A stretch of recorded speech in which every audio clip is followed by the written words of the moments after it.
18 જૂન 1576 સવાર જ્યારે હલ્દી ઘાટીના આ પહાડો માત્ર 4 કલાક માટે રક્તથી લાલ થઈ ગયા. એક તરફ 4 ગણી મોટી મુગલ સેના અને બીજી તરફ માત્ર 3000 સૈનિકો અને ભીલ દળ સાથે ઉભેલા મેવાડના એક અડીખમ સૂર્ય કે જેને અકબરની ગુલામી સ્વીકારવા કરતા જંગલોની ખાક સાણીઓ મંજૂર કરી. આ કોઈ સામાન્ય યુદ્ધ નહોતું. આ લડાઈ હતી માતૃભૂમિના સ્વાભિમાન. અને આજે હું તમને લઈને આવ્યો છું એ જ પવિત્ર ભૂમિ પર જ્યાં ગુમ છે આપણા વીર પુત્ર મહારાણા પ્રતાપની શૌર્યગાથા, જેમણે અકબર સામે ઝૂકવા કરતા જંગલોના કાંકરા રસ્તાઓ પર ભટકવું મંજૂર કર્યું.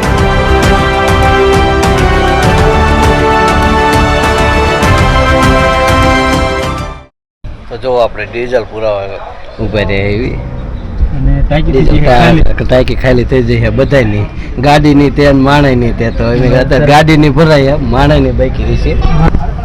ડીઝલના ભાવ જો રાતે વરસાદ આવ્યો તો ગાડી એકદમ ખરાબ થઈ જાય તો હવે ત્યાં ધોવાનું થાય ને તો ધોરાવવી પડશે. ત્યાં અડાય એવું નથી રહ્યું.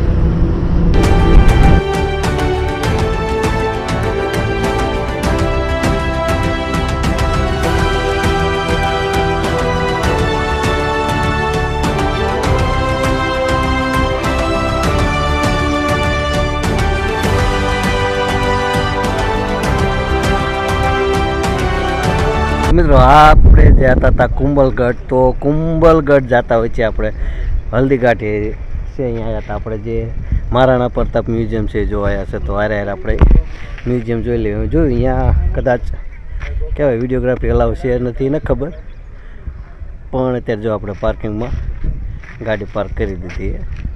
જોયું શું એક પ્રાઇઝ ને એ બધું જણાવી. તો મિત્રો જો અત્યારે આપણે હલ્દી ઘાટી પહોંચ્યા હતા. તો અહીંયા પહોંચ્યા હતા વરસાદ આવી ગયો. આપણે ગાડી મેલી હતી ને ધોવા માટે, અને આપણે અહીંયા મહારાણા પ્રતાપ મ્યુઝિયમ જોવા જવાનું હોય. આપણે જો શેઠ ચાય પીવી છે તો આપણે લાલભાઈ ચા પીવી, હલ્દી ઘાટીની ચા પીએ હલ્દી ઘાટીની. તો જો આપણે મેગી બેગી ખાઈને હવે આપણે મહારાણા પ્રતાપનું મ્યુઝિયમ જોવા જાય છે. જો આ સાઈડ છે અહીંયા નહીં ઓલા કણે ત્યાં તો ગાડી લઈને જાવ નહીં નહીં હા મેં રહ્યો એ. તો જો આપણે તમે બે સાઈડ તમે દુકાનો જોઈ શકો. ઘણી બધી દુકાનો છે નાસ્તાની. વધારે ભાઈ તમને રાજસ્થાનમાં લગભગ તો અત્યાર સુધી મેગી વધારે ભાઈ મળે છે.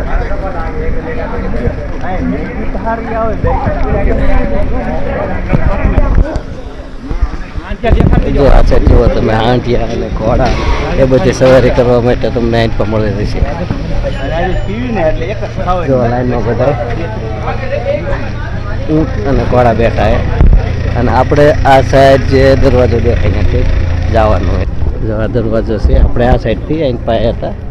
જો અહીંયા આપણે મ્યુઝિયમમાં જવાનું. તો જો આપણે અહીંથી ટિકિટ લઈ લીધી છે અને 120 રૂપિયાની ટિકિટ છે. અને જો 10 વર્ષથી ઓછાના બાળક હોય તો એને 60 રૂપિયા ટિકિટ છે. તો આપણે અહીંથી ટિકિટ લઈ લીધી. તો જો અંદર આવતા જ કંઈક આ રીતનું આપણે સામે મહારાણા પ્રતાપનું સ્ટેચ્યુ અને પાસે મંદિર જોવા મળે છે. અને આ રીતનો આખો તમે જો ગ્રાઉન્ડનો નજારો છે તમે જો.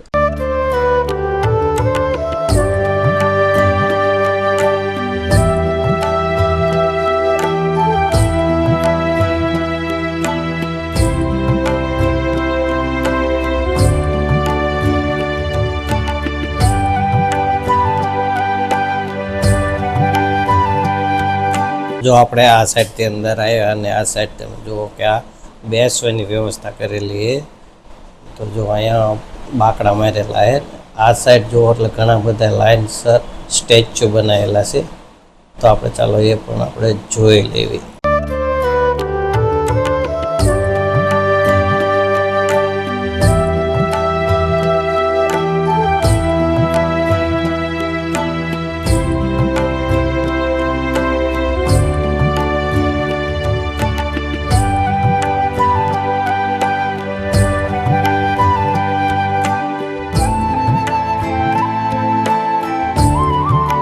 બાજુ શો ચાલુ હોય આ બાજુ આપણે જઈએ. શો જોઈને પછી આપણે જે બહારનું છે એ બધું આપણે વ્યવસ્થિત શૂટ કરીશું.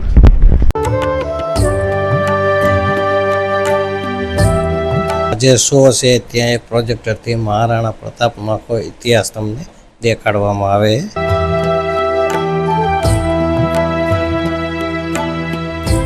આપણે અત્યારે આ શો જોયો હતો કે યુદ્ધ ક્યારે થયું, કઈ રીતે થયું, એ વિશેની બધી માહિતી હતી. હવે આપણે જે મહારાણા પ્રતાપનો જે સામાન છે બધો એ આપણે મ્યુઝિયમમાં એ આપણે તમને એને આખી હાઇલાઇટ દેખાડી.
આપણે અત્યારની જોઈ રહ્યા પછી જુઓ કે અંદર મિની થિયેટર છે. અહીંયા પણ મહારાણા પ્રતાપનો આખો ઇતિહાસ છે એ આમાં વિગતવાર દેખાડવામાં આવે છે. હલ્દી ઘટીની આ માટી, શૂરવીરની છાટી, તલવારની ધાર, ઘુઘરે ઘોડરના સાર, પ્રતાપનો પરચા. આપણે થિયેટરમાં જઈને ગુફા જેવું છે એમાં આપણે જો આપણે એ મિની થિયેટરમાં આગળ વધ્યું અને આપણે આવ્યા એમાં આ રીતના અલગ અલગ મોડલ દ્વારા અને લાઇટિંગ અને સાઉન્ડથી આખો એનો મહારાણા પ્રતાપનો ઇતિહાસ બતાવવામાં આવે છે. આ જે આખું મોડલ છે એમાં જે વિસ્તારનું દર્શાવ એના ઉપર લાઇટિંગ થાય છે અને આખું એનું છે એ કહેવાય ને કે અલગ અલગ મોડલ બનાવેલા છે. આ એક ઓરડામાં આવ્યા તો એ રીતનો આખો કહેવાય ને કે આ રીતનું જુઓ તમે સાઉન્ડથી દઈ અને આપણે જે કિલ્લો છે એના વિશેનો આખવા માહિતી આપવામાં આવે છે. એ રીતે અલગ અલગ આખી માહિતી આપવામાં આવેલી છે.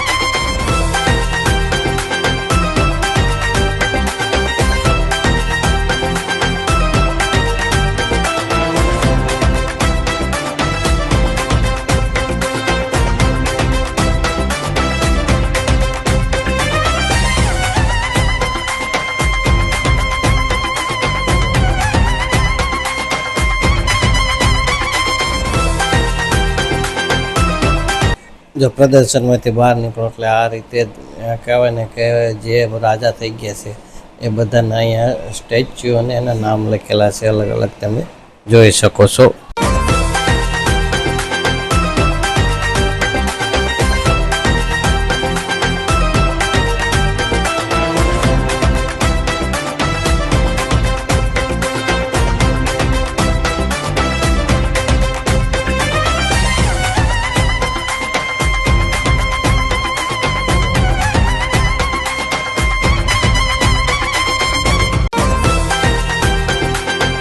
તો જો આ સાઈડ છે એક દુકાન છે કે જ્યાં તમને ગુલાબની આઈટમ, ગુલાબ શરબત છે, ગુલાબ જળ છે, એ બધું અહીંયાથી લઈ શકો છો. અહીં તમને ટેસ્ટ કરાવે છે.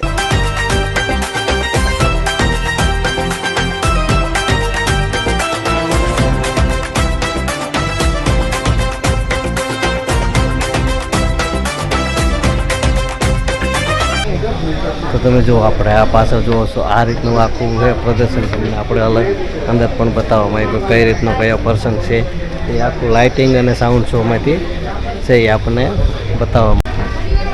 આ સાઈડ પણ છે તો આપણે આમ ફરીને જઈશું એ સાઈડ. આ રીતનું કૂવામાં પાણી ભરતા હોય એ રીતનું બનાવેલું છે. અહીંયા મસાજ માટેની ખુરશીઓને મૂકેલી છે. તમે 10 મિનિટની 100 રૂપિયામાં તમને 10 મિનિટ ફૂટ મસાજ નહીં કરી આપે ખુરશીઓ.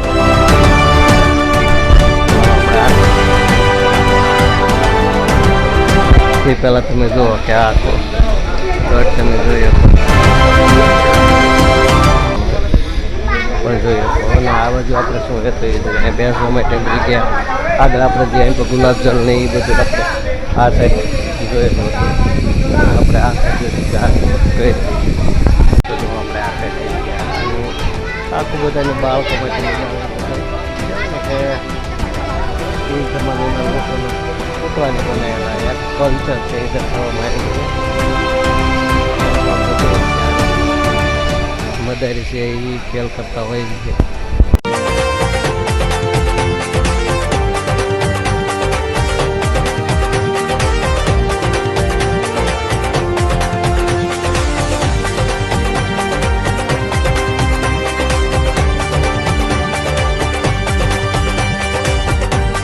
પાછળ તમે જુઓ કે આપણે બધી અહીંયા બેસવાની વ્યવસ્થા કરવી હોય આરામ કરવો હોય તો અહીંયાની નિરાતે બેસી પણ શકે છે. આખું બધું કહેવાય ને કે અહીંયા તો આખું આંકડામાંથી ડાયરેક્ટલી પણ ઘણું બધું સામાન કર્યું હતું તો એના માટેની દુકાન છે.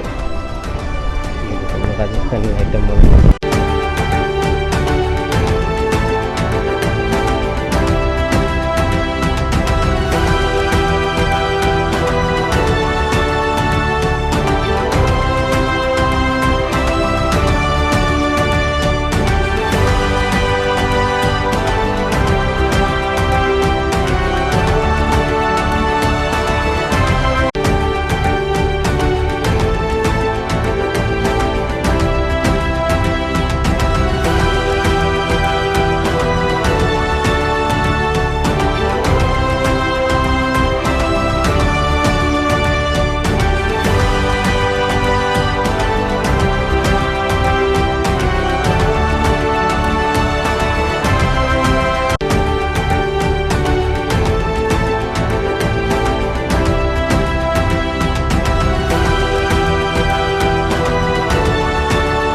જો શોપની બહાર નીકળતા જ આ રીતનું એક કહેવાય ને આ રીતનું તળાવ છે અને એમાં તમે બોટિંગ પણ કરી શકો છો. જો તમે ફેમિલી સાથે ને બાળકો સાથે આવો છો તો તમે એમાં બોટિંગની મજા પણ લઈ શકો છો. જો આ રીતને લોકો બોટિંગની એન્જોય કરી શકે છે.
તો હાલ આપણે જો આ સાઈડ બધું આપણે જોઈને આવ્યા પાછળ બધું જોઈને આવીને હવે આપણે આગળ જઈએ તો બધું જે ફરી ફરીને આવો ને થાકી જાઓ તો બેસવા માટેની પણ અહીંયા વ્યવસ્થા કરવામાં આવેલી છે. તમે જો બાકડા એ તમે આરામથી બેસી શકો છો અને બેસીને તમે ઘડી આરામ કરી અને આગળ પણ તમે જુઓ કે ગાડીને એવું રાખેલું છે એ પણ તમે વિઝિટ કરી શકો. આપણે જે ગોપરોમાં જાજુ ચાર્જિંગ નહોતું તો અહીં જેટલું આવે એટલું બતાવી દઈશું. પછી જો ચાર્જિંગ ખૂટ્યું છે તો પછી ગાડીમાં જઈને બહાર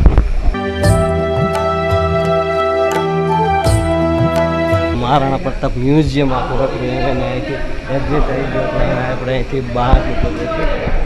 તમે કહેવાય ને કે અહીંથી આપણે બહાર નીકળીએ તો આ આખો આપણો તો મહારાણા પ્રતાપનો જે મ્યુઝિયમ છે હલ્દીઘાટ અહીંયાનો આખો ટૂર હતો. તો આપણે આ વિડીયો એ આખો મ્યુઝિયમ પૂરતો રાખશું કારણ કે ઘણો લાંબો થઈ ગયો.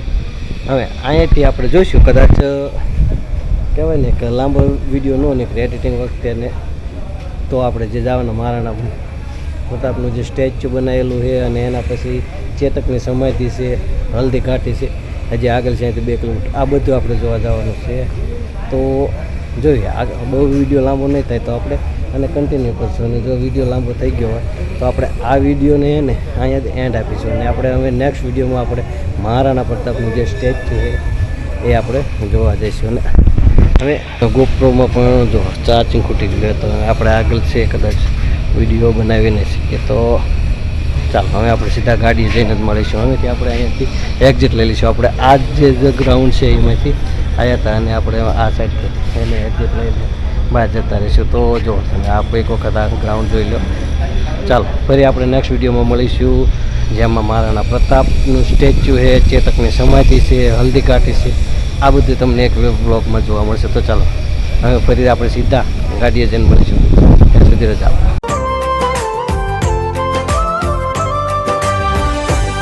તો આપણે મહારાણા પ્રતાપનું સ્ટેચ્યુ જોઈને હવે અત્યારે આપણે આવી ગયા છીએ ચેતકની સમાધિ છે અહીંયા.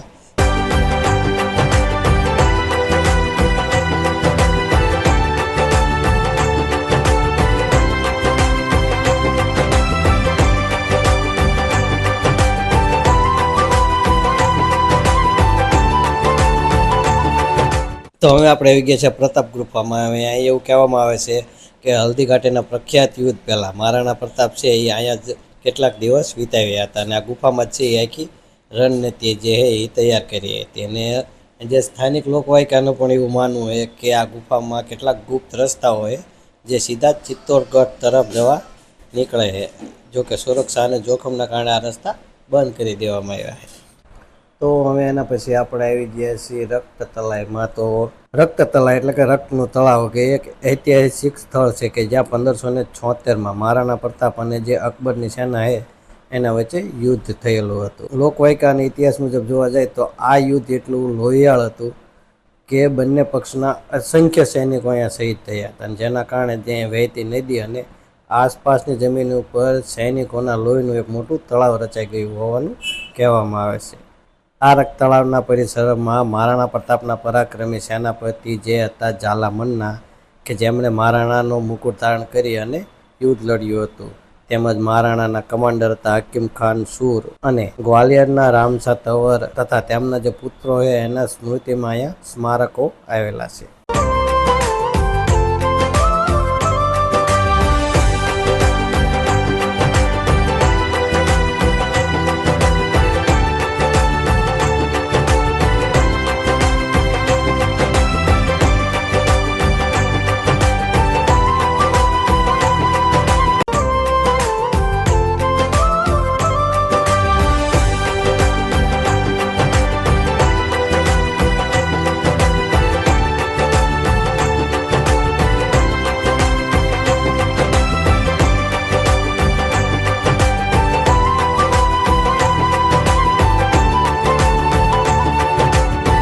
તો જો હલ્દી ઘાટીના પહાડો છે કે જેની માટી છે એ આપણે હળદર જેવી દેખાય છે.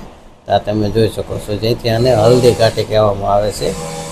તો આ રીતનો અહીંયા એક રસ્તો જ છે, બે બાજુ પહાડ કાપેલા છે, અને આ જે પહાડ છે એ બધા હલ્દી ઘાટીના પહાડ કહેવામાં આવે છે. હવે અહીંથી આપણે સીધા કુંભલગઢ તરફ આગળ વધીશું. તો હવે આપણે નેક્સ્ટ